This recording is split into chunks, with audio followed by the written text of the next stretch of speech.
Salutare lume! Am primit la reparat această boxă. Mi se pare că este o boxă de nuntă, oricum. Este de la marca asta M Acoustic. Așa. La prima vedere se vede că este foarte lovită, ca să spun așa, a fost și izbită. Aici e sărită vopseaua, ca să spun așa, cu tocul lemn. Boxa asta am primit-o la reparat deoarece nu mai funcționează deloc. Persoana mi-a zis că în momentul când o cuplează la stație nu se aude nimic. Am observat că are și portul ăsta aici pentru stativ, este făcut din metal. Aici în spate are porturile de conectare, se poate vedea și seria. Așa.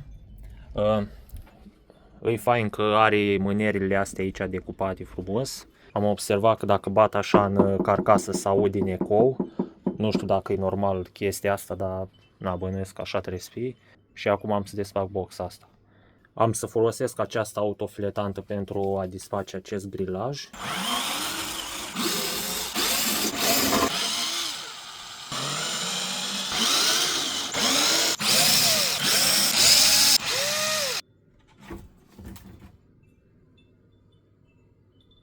Și cam așa arată acest difuzor, să spun așa. La prima vedere se vede că a mai fost umblat aici, se vede că a fost tipit în zona asta.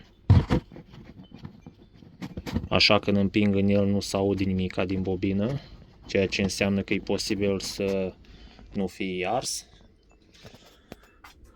Tutorul ăsta de aici, din zona asta, nu se vede nimic. Se vede că este o boxă profesională. Aici au intrat pânzi de păianjen, să spun așa.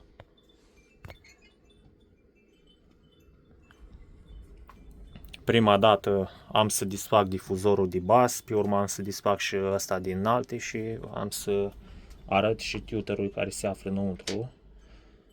Oricum trebuie să mă uit și eu asupra acestui filtru. E posibil să fi rămas în protecție și poate de asta nu mai funcționează.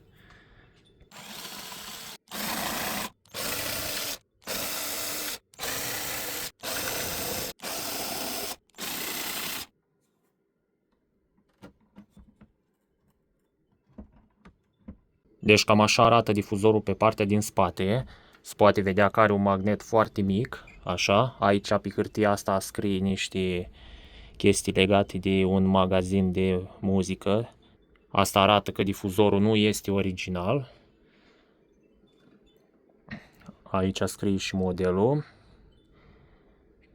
Se pare că s-a mai umblat în această boxă, după cum arată lipiturile astea. Cam așa arată în interior, ca să spun așa. Am să dau și vata asta deoparte. Mai găsit ceva în boxă, ia uitați aici. Până la urmă am dezlipit firele de la difuzor, altfel n-aveam cum. Acum să vă arăt și filtrul. Uitați, cam așa arată filtrul. Practic, filtrul ăsta funcționează numai pe partea de înalte, pe partea de difuzor de bas nu are nimic, deci până la urmă asta e treaba.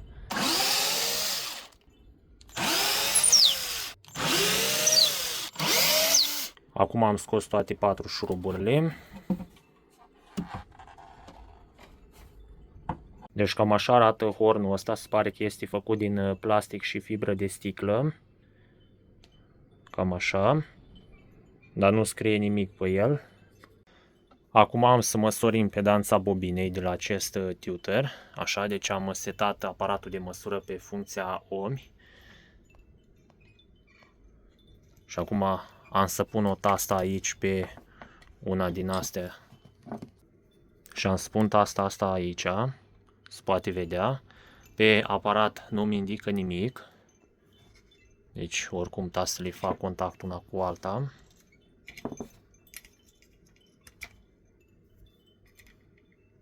Nimic. Dacă îl dau pe buzzer și pun aici, face contact. Dacă îl pun aici, nu face contact. Acum am să desfac acest tutor. Acum am desfăcut cele 4 șuruburi care țineau capacul ăsta de plastic și am să ridic capacul. Așa, cam așa arată bobina în interior. Totuși văd că bobina nu este arsă, bine, este puțin negrită, dar nu foarte tare. Acum nu știu de ce s-a întrerupt. Deci am apăsat în bornile astea de legătură și s-a desprins, ca să spun așa. Acum a ieșit afară. Cam așa arată pe partea asta. Mi se pare că este o bobină pe 2 inch. Și din păcate nu am pe stoc așa ceva și va trebui să dau comandă de alta. Acum să văd ce zice și clientul. Acum am să măsor cu aparatul de măsură impedanța acestui difuzor.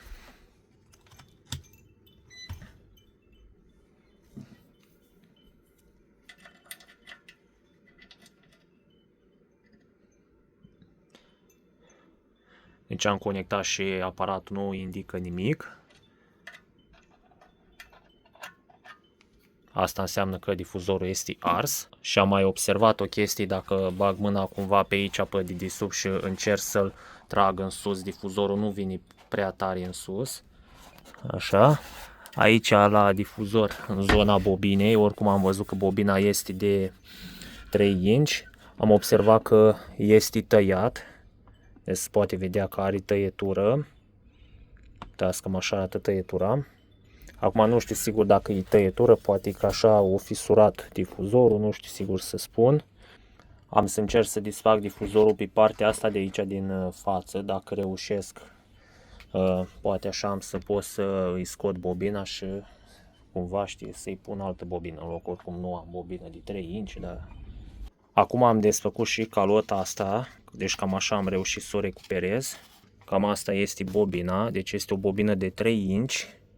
Se vede că a mai fost rebobinat acest difuzor. Și cine a rebobinat difuzorul a pus o bobină nouă.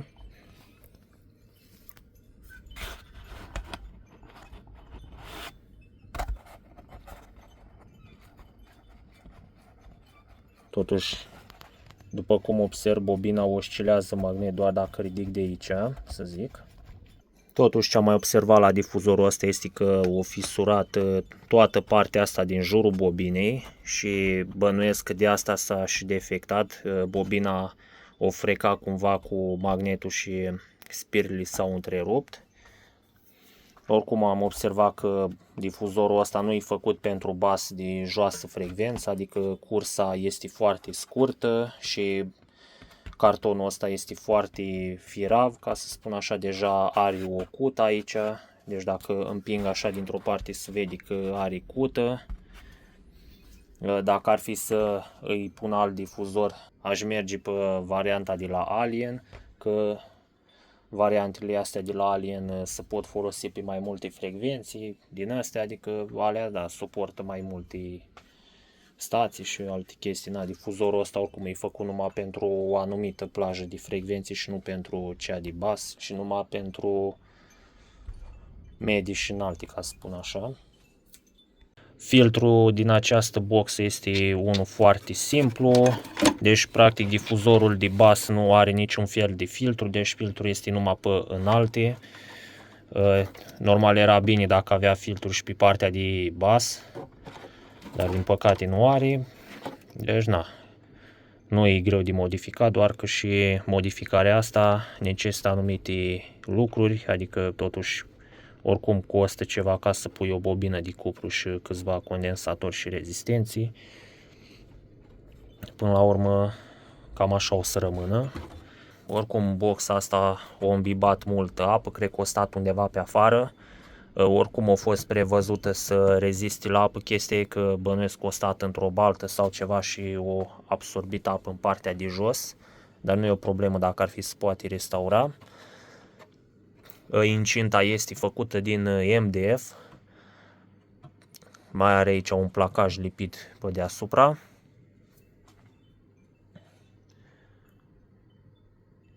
Hornul ăsta l-am suflat de praf, l-am dat o leacă și cu pensula și o ieși cam așa, oricum se poate curăța și mai bine. Are prinderea în 2 șuruburi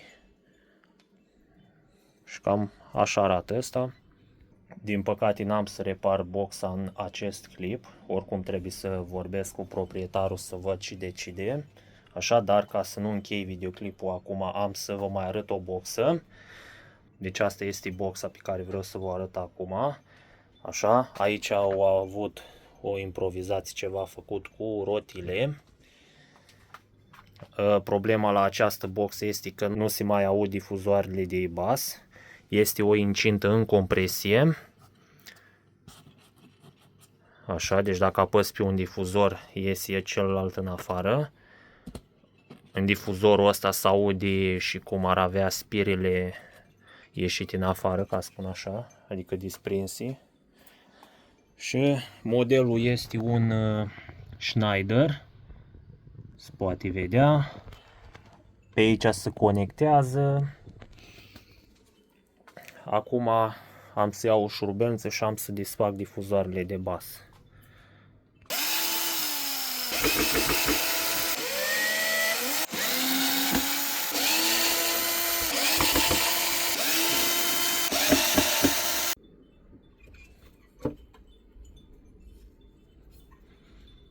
Difuzorul ăsta văd că a fost deconectat.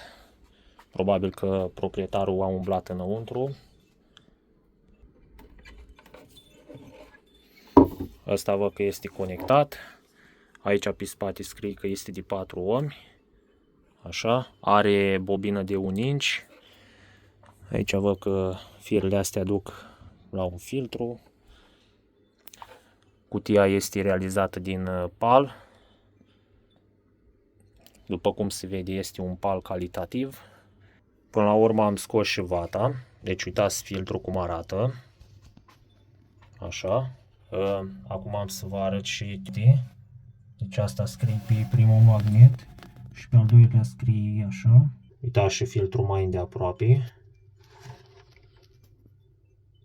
Și cam atâta e în cutia asta, nu are nimic mai mult. Am pus acum difuzoarele astea pe masă pentru că vreau să le măsor. Ăsta de aici la care e sărită calota văd că a fost lovit aici, în zona asta, se vede aici cum e fisurat. Am și calota asta pentru că clientul meu a adus-o, că mi-a spus dacă e să o lipesc înapoi. Și acum am să-l măsor cu aparatul de măsură. Acum am setat aparatul pe ohmetru și am să măsor impedanța acestui difuzor. Se pare că îmi indică 4 ohmi. Înseamnă că nu este ars. Doar că o să trebuiască să lipesc conul ăsta ca să nu câri sau mai știu eu ce. Și ăsta la alt.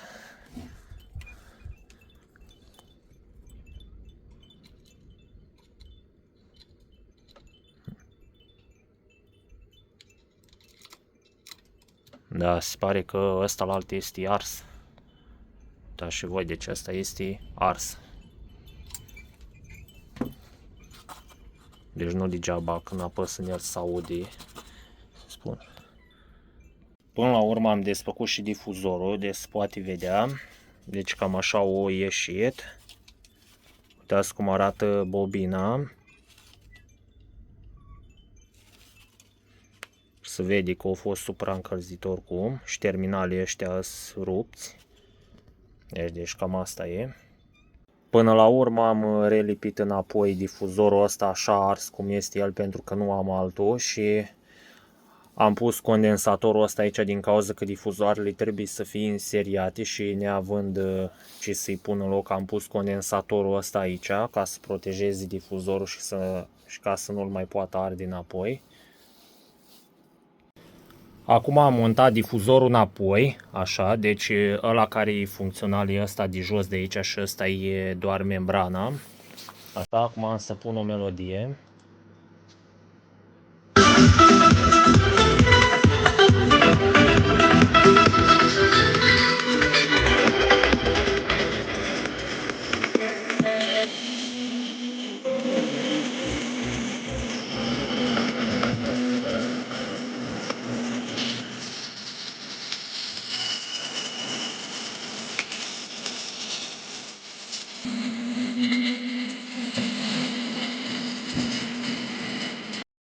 Deci cam așa se aude.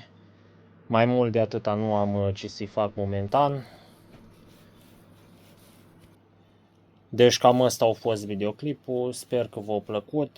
Dacă vreți să susțineți acest tip de material, puteți să lăsați o apreciere, puteți să lăsați și un comentariu și dacă vreți vă puteți abona la canal.